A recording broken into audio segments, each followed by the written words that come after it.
कायेन वाचा मनसेन्द्रियैर्वा बुद्ध्यात्मना वा प्रकृते स्वभावात् करोमि यद्यत् सकलं परस्मै नारायणायेति समर्पयामि. With my body, my speech, my mind or my sense organs, through my intellect, my sense of self or my natural tendencies, whatever actions I perform, all of it is towards the Supreme Being. By saying Narayanaya, I submit my offering. Om Namo Narayanaaya. मदनातुरचेतसोऽन्वहं भवदङ्घ्रिद्वयदास्य काम्यया यमुनातटसीं निसैकतीं तरलाक्ष्यो गिरिजान् समार्चिचन्. With their minds impelled by Manmatha, yearning to be in the service of your feet, along the sandy banks of Yamuna, the wide-eyed maidens worshipped Goddess Girija. Tava nama katharatah samam sudrishah pratarupagata nadim upahara shatairapujayan dayito nandasuto bhavediti. Relishing your acts and deeds, those beautiful-eyed ones went to the river early in the morning. Performing worship with hundreds of offerings, they prayed that the son of Nanda should be their husband. Iti masamupahitavratastarakshirabhivikshya bhavan karuna mrudulo naditatam samayasit tadanugrahechaya. Thus, having observed this ritual for a complete month, you, looking at those wide-eyed ones, overflowing with compassion, reached the banks of the river to grace them. Niyamavasitau nijambaram tatasi manyavamuchyatastada Yamuna jalakhelanakula puratastvam lajjitaha.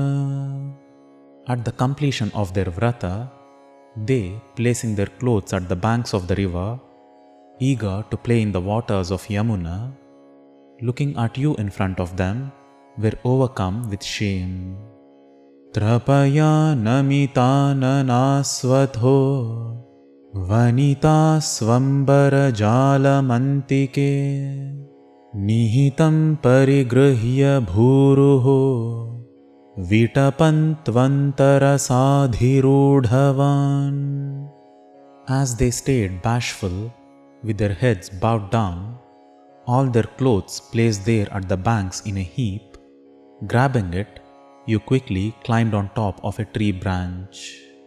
Ihata vadupetya niyatam vasanam vah sudrsho yatha yatham iti narma mridusmite tvaye bruvate vyamumuhe vadhujanaihi.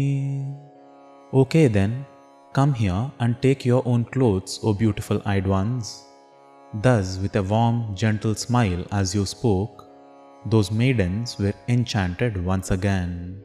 Ai jiva chirankiሾरनस्तवदासीरवशी करोषि किं प्रदिशाम्बरमम्बुजे क्षणेत्युदितस्त्वं स्मितमेव दत्तवान्. O young one, may you live long. Will you really force these servants of yours? Give back our clothes, O lotus-eyed one. When they said so, you just gave them back a smile. Adhiruhyatatankratanjali parishuddha swagatir nirikshyatāh वसनान्यखिलान्यनुग्रहं पुनरेवङ्गिरमप्यदा मुदा. Climbing to the banks of the river with folded palms, purified, conscious of their own internal states, in great joy, they got back all their clothes, your blessings, and then also a promise of yours.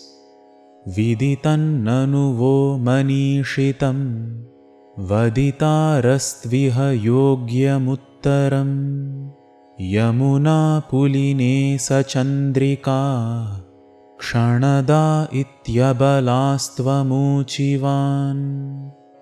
I realize your mind's intent, and I shall respond appropriately on the banks of Yamuna in the moonlit nights. Thus you spoke to those maidens. Upakarnya bhavan mukhachyutam madhunishyandi vacho mrugidrushah pranayadayi vikshya vikshyate vadanabjanshanakairgruhangatah. Hearing those nectar-like words flowing from your mouth, those doe-eyed ones, looking upon your lotus-like face again and again with love, they went back home slowly. Iti nanvanugruhya vallavir vipinanteshu pureva sancharan karuna shishiro hare harat tvarayame sakalamayavalim. Thus, having blessed those gopikas, roaming in those forests as you did before, O cool breeze of compassion, O Hari, quickly remove my series of sufferings.